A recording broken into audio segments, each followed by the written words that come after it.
friend. Hello, my friend, and welcome to Genius Network and to Candid with Cal. My name is Cal. I am a stroke survivor and I am the founder of your amazing trauma survivor support team, Genius Network. I am thrilled to be back in the saddle here with you. Now, we had a little bit of tech issues just before our guest has just arrived, but we had some tech issues before trying to bring in our guest because it's so important that you get to meet our fellow teammate, Jess and Will, and learn how to love the skin you're in, because Jess is going to help us on our mission. But what I'm going to do is just bring her straight in so we can talk about all the things that matter to us.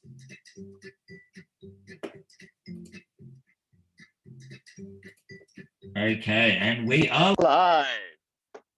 Oh, we are live, and we are live. Bang. Hello, Jessica. You are muted, my love.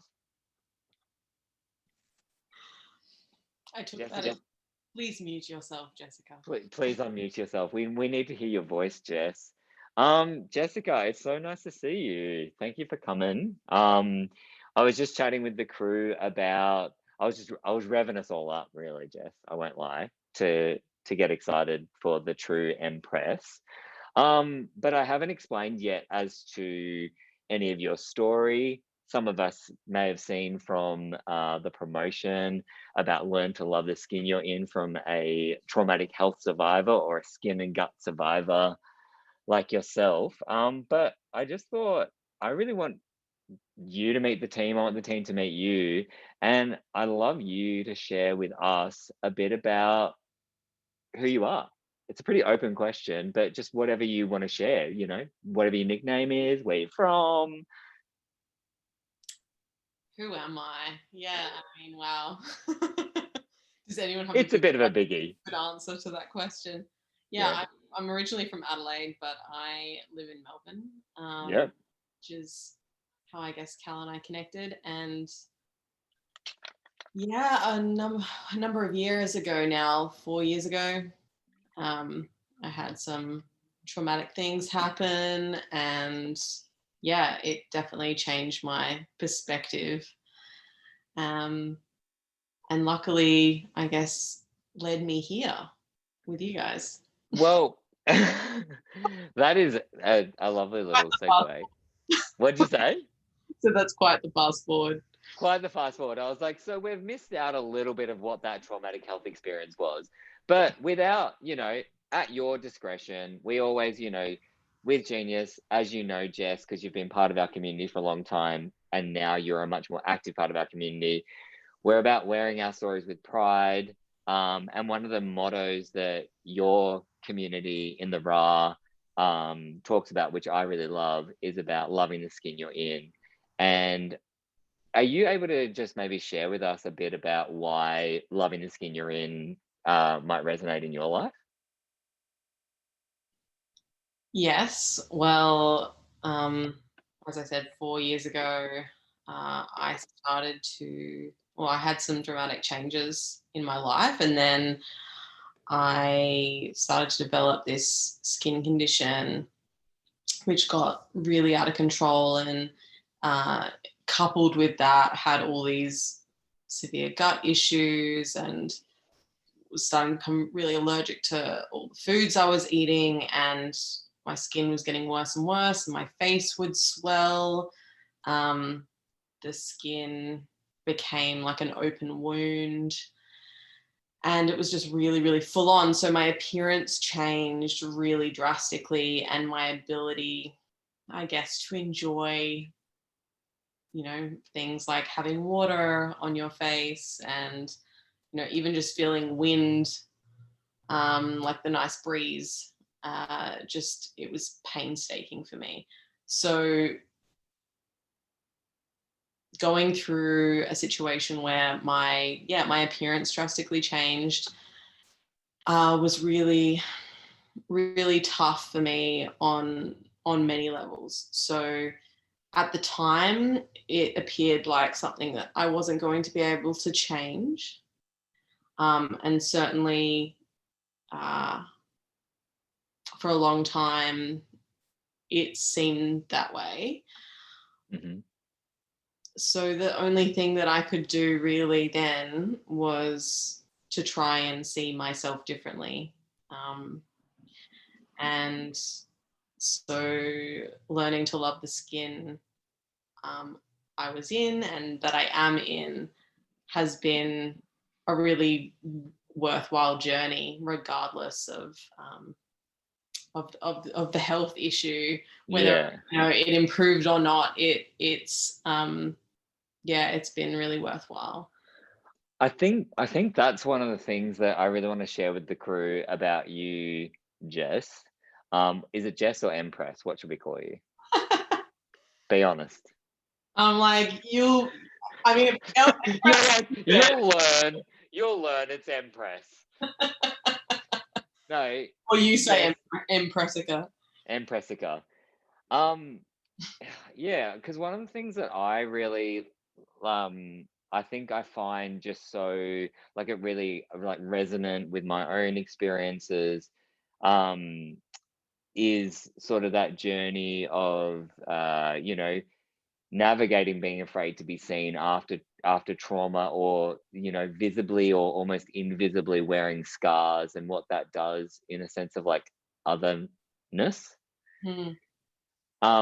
But what I really also want to just give, you, our crew who are watching, a little bit of an understanding. If I had a like, if we were a bit more jazzed up, which let's be honest, genius, we'll get there, guys. Don't worry. But I would flick to a slide right now to show the gravity of what this actually meant, because I remember when I met you, Jess, and we actually we met through a mutual friend, and I don't think I actually I don't think I actually knew, like I wasn't consciously going, oh, you had rosacea. I don't think I sort of saw that, even though maybe that was there. But when we became much closer, and I realized what had happened to you from having septicemia, and I've had experiences like that, and this actual real near death health condition, and this sense of rebirth that's been happening on your journey, then looking back at those photos, I mean, it really did. Your appearance was so drastically different to now, is what I kind of want to just explain, Hmm. that it's nothing, and I'm sure you have looked in the mirror for a long time, as we all do. And it's like, how do you see yourself? And it brings up all these questions. Um, but I think that, as I think in another time, maybe when we can get Facebook Lives working, or lives in our own platform at some point working, we'll be able to do a big expose on your story. But I will link below, just by the way, guys, I'll link below to some stuff on In the Ra, Jess's community that she works with and started around loving the skin you're in, which sort of illuminates some of the actual real experiences that you have had, Jess. Um, but I wanted to ask you, like, obviously, there's this health condition, has like really, I don't know, would you say it's like informed where you are now in life? Absolutely. Um, I mean, to a certain degree, it's always been something that was important to me. It just wasn't as obvious.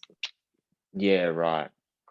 Um, it really wasn't as obvious. I didn't realize how much of my value I was holding in my appearance, Wow. because I didn't see myself as a shallow person. It didn't really matter too much to me, but that I had been conditioned in my upbringing, in society, that as a woman in particular, but as a person in general, um, a lot of your worth is seen in the way you look, you know. Um, Mm, and that extended past romantic relationships in my mind. So I was really devastated by it because, I mean, deep down, I think we all know that we're so much more than what we look like. Like logically, that makes perfect sense. I mean, to think any different seems illogical. But when it came down to it and my appearance drastically changed and people were so shocked by my appearance, um, present company excluded, most people really were shocked. Yeah. And I mean, you hadn't seen me at my worst, but you'd seen me Yeah. pretty bad. Yeah. And, that's all people would see me.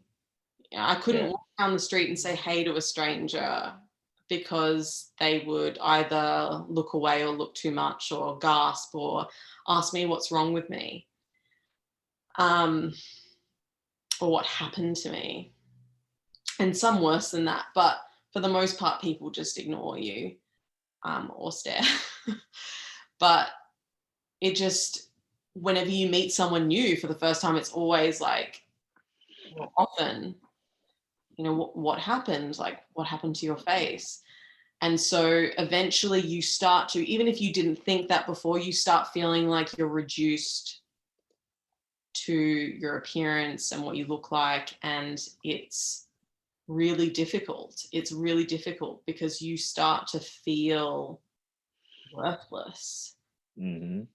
because you don't have an appearance that's accepted or that anyone can see past. So this wound, this feeling of like so desperately just wanting to be seen for who I am became like the forefront of what was important to me, and it informed who I spent time with, who I didn't spend time with, Yeah. and I guess who I attracted in my community to show up without any filters, Yeah. physically and I guess metaphorically, just being really raw and real. Um, Which is where in the Ra, really, that's the birthplace of that, right? exactly. I So think I think oh, sorry, were you gonna say something else? Did I go. cut you off? No, I think because I'm just always really stimulated by this, and I think a lot of us in our community, I feel like we have a lot of these kind of conversations, or in different chat threads, and some of the relationships that are built in our community, from all different members, really diverse crew, is about this sense of sort of like seeing yourself, and having to reframe that in some way and navigate that in a society that you may feel judged by. Um, and that can be, I guess the thing is that that can be a really lonely trek for a lot of us. But in terms of bringing us here, that's why we exist. That's why these spaces, these safe spaces for, communities and online communities is just so integral. And I think, in terms of some of the work you've been doing, in your life before, your trauma and the beginning of that experience, like that's all been around kind of communication and stuff like that, hasn't it? Well, it's interesting because my background's in psychology, and I actually was starting to create workshops for people around positive body image, which to Yeah. me, in retrospect, is so crazy because it wasn't necessarily something that was all consuming to me. Okay. That idea of positive body image, I didn't necessarily think that I had an issue with that, but I thought it was an important issue. But since getting ill, communication's been a massive part of the journey, and I guess that's where not only um, helping share important messages comes in, but also helping other people be seen and see themselves. Yes. Yeah. Well, that is like the perfect segue to You're why yeah, you're like, thank you. Yes, yeah, very well. Um, no, that's why that's why I've wanted to work with you for ages. And I'm so glad that you are now officially part of our team, yeah. helping grow our message and make us a more robust team than what we are and keep building on that. I just wanted to ask you though, like, what can we expect? Like, what can the community kind of expect to see? Like, I mean, I've already seen you in like the comments and stuff like that, and I know you've got like, we share a lot of ideas, and you've got lots of skill in writing, blogging, so many skills. What are you going to do? What are you going to sort of be part of the team? Like, how do you want to connect with us? Well, I guess similarly in that way, it's what I've noticed just being in the community. I mean, I've been maybe a little bit dormant in the community for years, Yeah, but what is clear to me is that so many of you, if not all of you, probably all of you, we just don't necessarily see all of you, have just so much to share.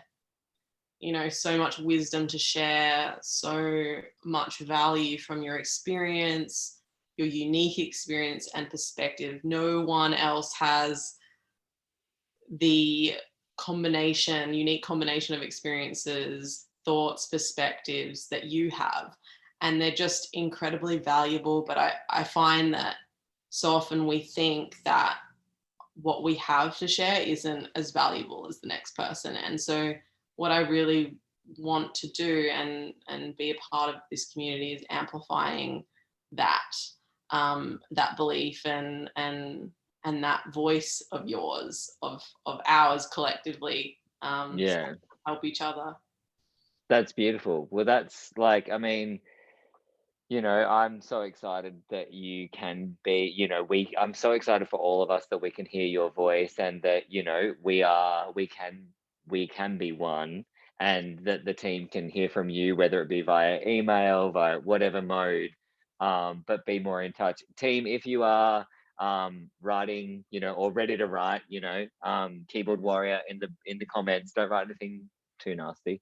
If you want to comment on any of the books that Jess is reading, please feel free. If you'd like to comment on my hat stand, it's a little op shop-ish. And if you'd like to comment on my plant, I would like a congratulations, because that is the most successful thing that I've kept alive in my life, other than myself. Um, but Jess, to sign off, because we're going to see you lots more in the community and be able to chat, and you'll interview people, you'll interview me. We'll all do lots of stuff together, blogs and all the ritzy stuff. How can we connect with you? How can we stay connected? Well, I'll be here. Yes, But underneath the bookshelf. I mean ingenious, but Yeah, yes. You can also connect with me at in.the.ra on Instagram. Or, yeah, you can contact me on Facebook as well. So, rock on. hmm. Well, team, you'll be seeing much more of Jess, the wonderful Empress. I think if I do it that way, that makes sense. It's like I'm actually doing this to a wall, but because of It shows the opposite way. oh, really? Is that better now?